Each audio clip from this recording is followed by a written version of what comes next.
So I planned on filming an actual video for you this week. I had a good idea, had all the parts, then I ran into an issue.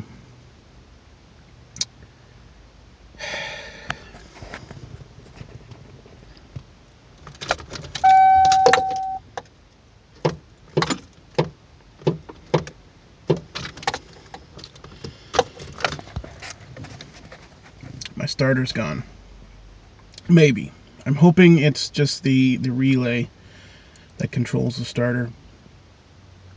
That's where the click sounds like it's coming from. It's up in that corner where that relay is.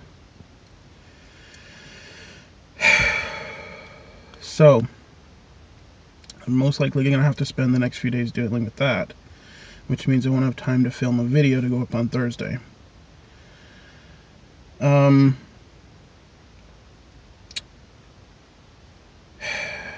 If it's possible, I'll do 2 videos this week. I don't think I will, though.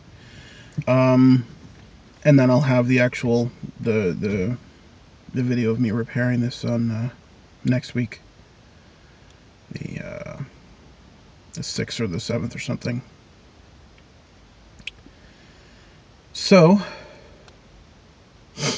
if you have any suggestions on how to fix a 93 Ranger starter, send them my way, and cross your fingers that I can get this to work without spending like $200 or $300. I guess you guys have yourselves a good day.